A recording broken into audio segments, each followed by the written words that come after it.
नमस्कार दर्शक बंधु आपण को आम चैनल को स्वागत। पवित्र राखी पूर्णिमा बा गम्हा पूर्णिमार हार्दिक अभिनंदन एवं शुभेच्छा जणाई आजिर कार्यक्रमटी को आग को बढ़ाइबा। एही 2026 अगस्ट मास 28 तारिख शुक्रवार दिन राखी पूर्णिमा पालित हेबा पई जाउछि एवं एही पूर्णिमा दिन हेबाकु जाउछि शुभ परिवर्तन गुड़िक माने शुभ ग्रहंकर राशि रे चलन रे परिवर्तन हेब। देवगुरुंग समेत बुध शुक्र एवं सूर्य मंगलंकर हेबाकु जाउछि परिवर्तन एवं एही परिवर्तनटी आपनकु 3 गोटी खुशी खबर प्रदान करिबा पई जाउछि। किंतु आपणक नक्षत्र अनुजाई भिन्न भिन्न क्षेत्र रे आपनकु शुभ फल प्राप्ति हेब।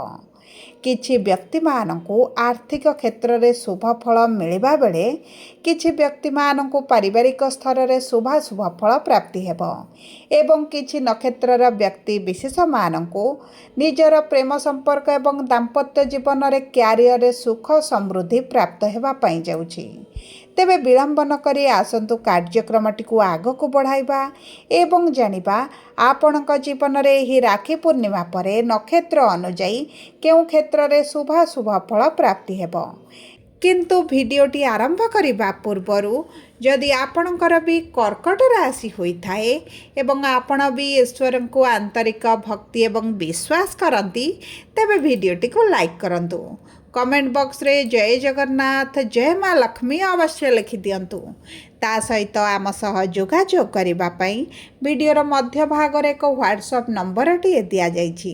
जे नंबर साहाय्य रे आपण आम सह जोगाजोग करी निजर नूतन कुंडली प्रस्तुत करि परिबे, कुंडली विश्लेषण कराई परिबे किंबा आपणकर चाकरी विवाह व्यवसाय प्रेम संपर्क शिक्षा स्वास्थ्य संतान को नहीं किछि समस्या रहिछि ताहार सहजरे एवं स्वल्प मूल्य रे समाधान करि परिबे।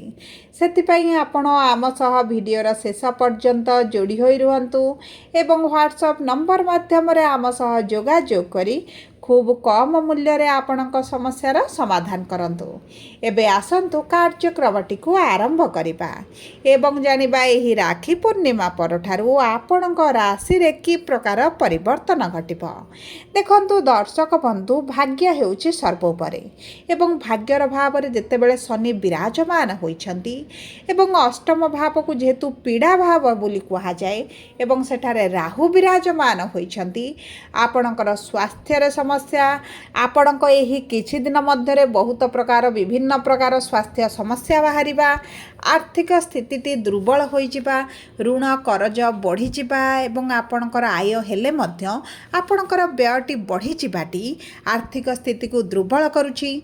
परिवार मध्यरे दुश्चिंता थिबा कारणरू परिवार मध्यरे सुख समृद्धि देखा जाउनी। विद्यार्थी मानंकु तो शिक्षा क्षेत्र रे बहुत अधिक समस्या देखिबा को पडुछि। बहुत गुडी इच्छा अभिलाष अधार मध्य रही जाउछि। आपणकर अजथा खर्च गुडाई पडुछि। समाज रे मान सम्मान कोनोसी ना कोनोसी कारण को नहीं धीरे धीरे हानि मध्य घटुछि। चाकरी प्राप्ति पई बारंबार चेष्टा करूछंती विफलता देखुछंती निराशता देखुछंती एवं ता सहित संतान संतति को नहीं आपण बहुत अधिक पीड़ा रे जंत्रणा रे चिंता रे मध्य रहउछंती। बहुत गुडी कर्कट राशिर दंपतिकर संतान सुखरु मध्य वंचित रहिछंती। आपणक प्रेम जीवन रे समस्या दाम्पत्य जीवन रे छोट कथा को नहीं झगड़ा मनमालिन मतभेद विभिन्न प्रकार असंतुष्ट परिस्थिति मध्य सृष्टि हेउची। तेबे देखंतु एही बळी जहाँ भी समस्या आपणक जीवन रे चालुथिला किंबा वर्तमान चलीछि ताहा किछि क्षेत्र रे राखी पूर्णिमा परठारु कमिबा आरंभ होइजिबो एवं शुभ फलाफल मध्य प्राप्ति करिवे। तेबे सर्वप्रथमे जानिबा पुनर्वसु कर्कट राशि 7/4 कर्कट राशि व्यक्ति विशेष मानकर देवगुरु बृहस्पति हेउछंती नक्षत्र अधिपति विराजमान करिछंती आपणक राशि लग्न भाव रे बा आपणक राशि रे। देखंतु देवगुरु बृहस्पतिंकर लग्न भाव रे विराजमान हेबाटी आपणक क्यारियर रे ग्रोथ आनिबे एवं जे अस्त होइथिले तांका प्रभाव कमी जाइथिला एबे वर्तमान तांका प्रभाव मध्य वृद्धि घटिबो। मान सम्मान समाज रे आपणकर वृद्धि घटिबो। विवाह विवाहर अति प्रबल जोग बनुची। जदि आपणकर विवाह हो पारु नथला, मनपसंदर विवाह प्रस्ताव आसु नथला, विभिन्न प्रकार समस्या पई विवाह बाधा देखुथिले, तेबे सेही समस्या गुड़िक आपणकर दूर होइजिबो। संतान सुख आपणक पई दीर्घ 12 वर्ष परे आसुची। जदि आपणकर संतान प्राप्ति होई नाही तेबे मध्य आपणको संतान प्राप्ति हेबो। जदि पूर्वरु संतान रहिछंती किंतु आपणको संतान सुख मिलु नाही, संतानक जनित सुख प्राप्ति हेबो। मान सम्मान वृद्धि करिवे। संतानक पई किछटा आर्थिक स्थिति रे मध्य आपणकर परिवर्तन आसीबो। सबुठार बड़ कथा हेउची देवगुरु बृहस्पतिंकर उच्चस्थ नवम दृष्टि आपणकर भाग्यर भाव को रहिबो। आपणकर भाग्य जे विपरीत दिगरे जाउथला, आपण जे कार्य रे हाथ देउथले आपणकर पूर्ण हेउ नथला, सेही कार्य गुड़िक आपणकर संपूर्ण हेबो। एवं आपण भाग्य भरोसा रे जे कोनोसी कार्य करिवे आपणकर सेही कार्य गुड़िक संपूर्ण हेबो। चाकरी रो संधान रे रहितले चाकरी प्राप्ति होई जिवो। एवं आपण जदि प्राइवेट चाकरी पई दीर्घ दिन अप्लाई करूचंती, बहुत जगह रे चेष्टा करूचंती किंतु सफलता मिलुनी, तेबे आपणकर चिंतार कोनोसी आवश्यकता नाही। चाकरी प्राप्त हेबा सहित जदि सरकारी चाकरी पई चेष्टारत अछंती तेबे मध्य सेही क्षेत्र रे शुभ फल प्राप्ति हेबो। एबे आसंतु जानिबा पुष्या कर्कट राशि 8/4 कर्कट राशि व्यक्ति विशेष मानकर शनि हेउछंती नक्षत्राधिपति, विराजमान करिछंती आपणकर भाग्यर भाव रे। देखंतु शनिकर बक्री हेबाटी आपणकर अष्टम भाव को मध्य प्रभावित करूची, राहु को प्रभावित करूची। ए जदि आपणकर पूर्वरु किछि कोर्ट कचेरी केस चलिछि एवं आपणक विपक्ष रे चलिछि, आपणक पक्षटी दुर्बल रहिछि, तेबे चिंतार कोनोसी आवश्यकता नाही। आपणकर सेही चिंता गुड़िक दूर होई जिवो। एवं ता सहित जदि आपणक प्राप्य आपणको प्राप्त मिलुनी, पैतृक संपत्ति को नै किछि समस्या चलिछि, सेही सब क्षेत्र गुड़िकर भाग्य आपणकर बलवान रहिबो। अचानक धन लाभ होई पारे, किछिटा संपत्ति आपणकर बिक्री करबा पई चाहुतले सेही माध्यम रे मध्य अर्थ प्राप्ति होई जिवो। पैतृक संपत्तिर प्राप्य मिलवा कारण आपणकर आर्थिक स्थिति मध्य परिवर्तन हेबो। एवं देखंतु अचानक धन लाभ सहित सरकारी सहायता राशि मध्य आपणको प्राप्त होई पारे। ता सहित शनि जेहेतु आपणक सप्तम भावर स्वामी, जदि आपण पार्टनरशिप रे किछि कार्य करूचंती, परिस्थिति आपणकर मांदा रहिछि, आपणक पार्टनरशिप व्यवसाय रे आपणको एतटा भल लाभ मिलु नाही, तेबे आपणक पार्टनरशिप व्यवसाय रे लाभ मिलिबो, उन्नति देखिबे। पूर्व अपेक्षा आपणक परिस्थिति रे सुधार आसीबो। ता सहित दैनंदिन रोजगार मध्य आपणकर वृद्धि घटिबो। एवं आपण जदि विद्यार्थी अछंती, शिक्षा क्षेत्र रे समस्या रहिछि, तेबे सेही समस्या गुड़िक दूर होई जिवो। प्रेम संपर्क को जदि विवाह परिणत करबा पई चाहुथिले, तेबे भाग्य आपणक साथ देउछि। एबे आसंतु जानिबा अश्लेषा कर्कट राशि 9/4 कर्कट राशि व्यक्ति विशेष मानकर बुध हेउछंती नक्षत्राधिपति, विराजमान करिछंती आपणक राशि रे। देखंतु एही समय मध्य रे आपणक बाणी रे मधुरता आसीबो।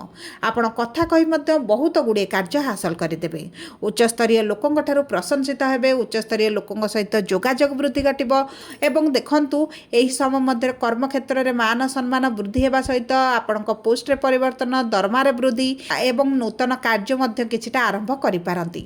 दूर यात्रा, विदेश यात्रा जदि करबा पई चाहुतले सेही सब क्षेत्र रे मध्य आपणको सफलता मिलिबो। जदि आपण वैदेशिक मुद्रा रोजगार करूछंती, तेबे आपणक रोजगार रे बढ़ती आसीबो। बुध जेहेतु आपणक तृतीय भावर स्वामी, जे आपण जदि ट्रांसपोर्ट रिलेटेड किसी कार्य करुछंती किंबा आपणकर किछिटा ऑनलाइन रिलेटेड कार्य अछि, सेही सब क्षेत्र गुड़िकर आपणको अत्यंत शुभदायक फल प्राप्ति हेबो। आपण जमी भूमि जान वाहन मध्य क्रय करि पारंती। सुख सुविधा भोग विलास रे वृद्धि घटिबो। मां को सहित जदि किछि समस्या चलिथिला, सेही समस्या गुड़िक दूर होई जिवो। एवं देखंतु शुक्रंकर सप्तम दृष्टि जेहेतु आपणको कर्मर भाव को रहुची, एही समय मध्य कर्म क्षेत्र रे नूतन बंधु मिलिबे, नूतन सहयोगी माने मिलिबे, किंतु आपणको जीवन रे किछि ना किछि तो परिवर्तन निश्चित आसीबो। एवं आपण जदि उच्च शिक्षा करिवार अभिलाष रखिथिले किंतु उच्च शिक्षा करि पारु नथिले, समस्या हेउथिला, तेबे मध्य सेही समस्या आपणकर दूर होई जिवो। लोन पई जदि अप्लाई करिसंती, लोन पई बारंबार चेष्टा करि निराशता देखुचंती, किछि अर्थर आवश्यकता रहिछि, सेही सब समस्या गुड़िक दूर हेबा सहित आर्थिक स्थिति मजबूत हेबो। सब परे देखंतु अशुभत्व को दूर करी शुभाशुभ फल को वृद्धि करिबा पई आपण प्रत्येक दिन महादेवंकर उपासना करंतु। प्रत्येक सोमवार दिन कंचा क्षीर सहित बेलपत्र महादेव मंदिर में अर्पण करंतु। गुरुंकर बीज मंत्र जप करने सहित आपण शनिवार दिन कला रंगर जिनिस किछिटा दान कर दियंतु। छोट पक्षी मानकु प्रत्येक दिन आपण खाद्य दियंतु, आपणक पई अत्यंत शुभदायक रहिबो। जदि आपणकर कर्कट राशि होइता वीडियोटी किभଳି लागिला कमेंट बॉक्स रे लिखि जणातु। यदि प्रथम थर आम चैनल को आसी चैनल टी को सब्सक्राइब करंतु, पाखरे थिबा बेल आइकन को प्रेस करंतु। धन्यवाद।